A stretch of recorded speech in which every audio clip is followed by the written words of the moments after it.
See this? This is a map of all of the history of the expulsion of the Jews in Europe. They have been like, I have never seen a minority being kicked around this much, right? And of course, this comes back to the, the whole idea about the original sin, that you have betrayed Jesus Christ. The blood of Jesus is on your hands. And then comes the 11th century. At that time, Jewish people were not allowed to own land. They were just peasants. Even some of the professions were not even allowed to participate in. But they were allowed to do one thing, usury, money lending, because it was prohibited by the Catholic Church to engage into that. So what happens when you work in money? You get richer, right? And those Jews lived in ghettos. Now, ghettos was not just like isolated neighborhoods in cities. Sometimes ghettos were outside the city. This is like how isolated they were. And in those ghettos, they have to pay gold to the mayor or the governor or the prince or the noble. So they would see, you're getting richer. I need more taxes. So they pay tax. What happens when you have a business and they increase your rent? You increase your service, increase the taxes. So what happened? The Christians started to default. And suddenly, the image of the greedy Jew was created. Shylock, merchant of Venice. If it will feed nothing else, it will feed my revenge. Like never did I see a creature I can't remember that. Never did I saw like a creature that looked like a man so keen and greedy. Confound of a man. English. I messed it up. Anyways, but this was the image, greedy Jew, the greedy Jew. This was created because of their conditions. And it became worse in 1095, when Pope Urban II called for the first crusade to go and save the birth of Jesus from the unbelievers Muslim. And this crusade did not kill a single Muslim. You know how many people they killed? 2,000 Jews. Because it's like, wait, the non-believers are all over there. Why? So they went to it's called the Crusades of the Rhineland. So they went to the Jewish community because, hey, we own the money, so let's kill them better than paying them. And then came the plague. And then all of the things like, oh, they're killing babies, who would do that to a baby, And they accused them of poisoning the well. This was the kind of oppression that the Jewish people went through. Fast forward 19th century, there was like the Eastern Jew in Ukraine and Russia, and there was the Western Jews in Europe. Those people in the Eastern Jews had to immigrate because there were pogroms and they were like, kicked out. And at a certain point, the people in the West, especially in England, it's like, there are too many Jews. We need a solution. A solution for what? For the Jewish problem. So it's like we need to get rid of them. And you know what? Palestine was not even in the A list. Palestine was in the B list. Because England proposed 6,000 square miles in Uganda for the Jews, 1903. And the reason why Palestine was not on the list, that it was objected by a lot of rabbis that said, like, it's a promised land, but only when the Messiah comes. But there were other options, Argentina, South Africa, Uganda, Madagascar. And eventually, they said, all right, let's do Palestine. So they went to Palestine in 1914. There was 700,000 people living in Palestine, 3% were Jewish.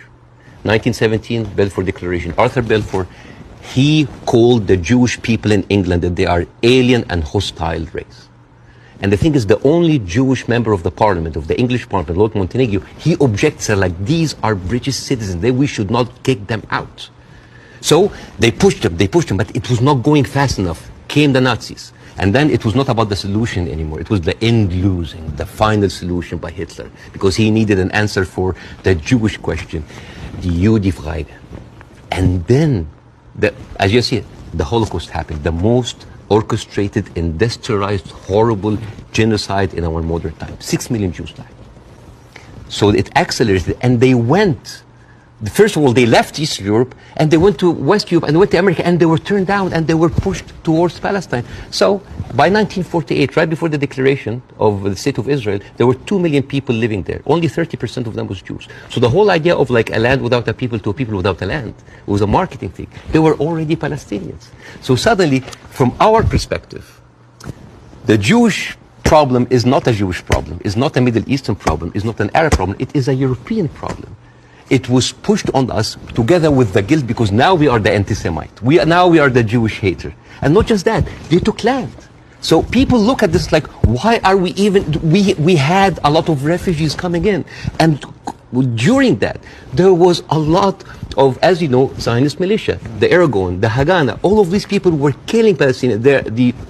The famous massacre of Deir Yassin. You're talking about the atrocities of October 7th, it's horrible. But in the Arab mind, there is Deir Yassin, where there is an incredible movie called Tantoura, Tantoura, where the Israeli members of those militias, they talk about the atrocities that they did, including opening up the pregnant women bellies and having bets if the boy inside is a boy or a girl. It is one of the most horrific, and they talk about it, some talk about with regret and some talk about with pleasure. We did that, right? So you have even King David. I think your Prime Minister, Mr. Sunak, was there. And if I was British, I would question this. Because as you know, King David was bombed by the Aragon militias. 91 British soldiers died. I don't know, if I was British, how come my Prime Minister would have the nerve to stay in that hotel? I mean, you know, the ghosts of the 91 British soldiers, that must be haunting for them. You see? So when you see all of that, and you see that suddenly, overnight, 1948, there were 1.5 million Palestinians, half of them, 3/4 of them were overnight pushed into refugees. Yeah. And this is why it's called the Nakba, the catastrophe. So now we have all of this building up into the minds, and suddenly this was like a conflict, a hate, a problem that we didn't have to do anything with. This was basically pushed on us by the Europeans. You see, so this is why it is important to say that. And I'm not saying that to talk, oh, let's wipe out the state of Israel, let's like push them in the sea. No, but it's important when you talk about the conflict that you talk about the root causes. Right? No, there was like a vibrant Palestinian culture happening over there. And right now they are erasing this culture. Suddenly I'm thinking of like Israeli feta cheese, Israeli hummus. Oh, that's an insult. Israeli hummus. Come on. I mean, take the land, but leave the hummus, man. I mean, come on. I mean, that's not fair. You are someone who's always spoken against cancel culture. Right now, a whole culture